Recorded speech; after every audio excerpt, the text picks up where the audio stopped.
अस्सलाम वालेकुम नाज़रीन, पाकिस्तान में किस अदारे की बात करें और किस अदारे की बात ना करें, जिस अदारे के मामलात खोलें लंबे चौड़े घपले सामने आते हैं। आज पाकिस्तान की सुप्रीम कोर्ट में मतरूका वक्फ अमलाक बोर्ड के चेयरमैन ने ये इंकशाफ किया है कि उनकी कई सौ अरब रुपए की अराजी पर DHA लाहौर ने कब्ज़ा कर रखा है, जबकि वक्फ अमलाक के बोर्ड के चेयरमैन ने अदालत को बताया कि लाहौर की रिंग रोड और ऑरेंज लाइन ट्रेन भी मतरूका वक्फ बोर्ड की अमलाक की जो ज़मीन है उस पर बनी हुई है, यानी उसका काफ़ी सारा हिस्सा उन मनसूबों की जद में भी आया हुआ है, जबकि बहुत सारी ज़मीन पर सरकारी दफातर भी बनाए गए हैं। और अदालत का ये कहना था कि आपको इन अमलाक की हिफाजत की ज़िम्मेदारी सौंपी गई थी, लेकिन आपने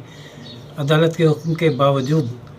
इनको लीज़ पर देने का सिलसिला जारी रखा हुआ है। और ये आप अदालत के साथ खेल मत खेलें और रिकॉर्ड से बताएं कि कितनी अराज़ी आपने किस किस को दी हुई है और कहाँ से कितना किराया आ रहा है। लाहौर में जस्टिस एजाज़ुल हसन ने कहा कि लाहौर में 4 कनाल की अराज़ी का किराया आप 3000 ले रहे हैं, जबकि जो बदामी बाग जिस जगह ये अराज़ी है वहाँ पे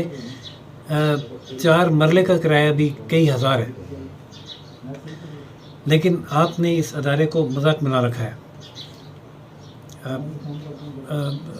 चेयरमैन मतरूका वक्फ बोर्ड अमलाक ने बताया कि इस अदारे में इतने घपले हैं और इतनी ज़्यादा घपले हैं कि जब इनकी तादाद बढ़ती है तो उनको रिकॉर्ड को आग लगा दी जाती है, और 4 मरतबा रिकॉर्ड को आग लगाई जा चुकी है, जिसकी वजह से बहुत सारे रिकॉर्ड दस्तयाब नहीं है। उनका कहना था कि इस अदारे में सियासी भर्तियाँ बेशुमार हैं, जिस पर चीफ जस्टिस ने कहा कि आप इन सियासी तौर पर भर्ती किए गए लोगों को निकालते क्यों नहीं। चेयरमैन बोर्ड ने कहा कि नई भर्तियों पर पाबंदी है, अगर इनको भी निकाल दिया तो काम कैसे चलेगा। नाज़रीन, ये सूरत हाल है जो आज सामने आई अदालत में चेयरमैन मतरूका वक्फ बोर्ड अमलाक के केस में। इसमें सूरत हाल ये है कि जब पाकिस्तान बना तो जो हिंदू आबादी और सिख आबादी यानी यहाँ से मुंतकिल हुई इंडिया, उनकी जो प्रॉपर्टीज़ थी वो यहाँ लावारिस रह गई, और इसी तरह जब वहाँ से मुसलमान पाकिस्तान आए तो उनकी प्रॉपर्टीज़ वहाँ लावारिस रह गई, जिस पर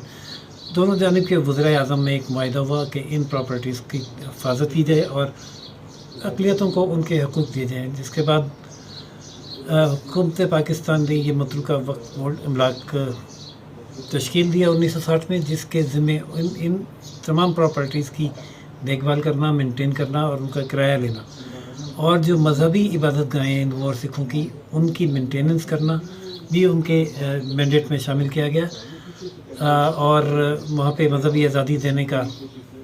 सिलसिला शुरू हुआ ताकि वो लोग जो माइनॉरिटीज़ हैं वो सरकारी इंतज़ाम के तहत उनकी जो इबादत गाहें हैं वो मेंटेन हो और वो अपनी इबादत कर सकें, जबकि जो इमलाक जो लावारिस है वो हुकूमत पाकिस्तान की प्रॉपर्टी हो, और अगर उस पर कोई क्लेमेंट है तो वो अपना क्लेम ले ले, बाकी प्रॉपर्टी हुकूमत पाकिस्तान मैनेज करे। नाज़रीन, जो जहाँ तक बात है इस प्रॉपर्टी पर से रिंग रोड मंसूबे की और ऑरेंज लाइन मंसूबे की या सरकारी दफातर की, तो सूरत हाल ये है कि जो सरकारी अराज़ी है वो आवाम के मजमूई फ़ायदे के लिए तो इस्तेमाल हो सकती है, जैसे रिंग रोड है या ऑरेंज लाइन ट्रेन है, लेकिन इस अराज़ी को कोई प्राइवेट हाउसिंग सोसाइटी अपने अदारे के अरकान की फॉर्च्यून तब्दील करने के लिए कब्ज़ा करके उस पर हाउसिंग सोसाइटियाँ नहीं बना सकती। लेकिन ये वतीरा है पाकिस्तान में एक ताकतवर अदारे का, जिसके मातहत एक अगरचे कागज़ों में वो एक आज़ाद सोसाइटी है, निजी सोसाइटी कहलाती है DHA, लेकिन ज़मीनों पर कब्ज़े करना चाहे वो सरकार की इजाज़त नहीं देती। चीफ जस्टिस ने बहुत सख्ती से हिदायत की है मतरूका वक्फ बोर्ड अमलाकों के तमाम जो ज़मीनें जिसके कब्ज़े में या जिसको लीज़ पर हैं उसके बारे में एक रिपोर्ट अदालत में पेश की जाए अगली तारीख पर, और ये रिपोर्ट तलब करते हुए मुकदमे की समाअत गैर मुअय्यना मुद्दत के लिए मुलतवी की गई है। देखते हैं कि अगली तारीख पर मतरूका वक्फ बोर्ड अमलाक क्या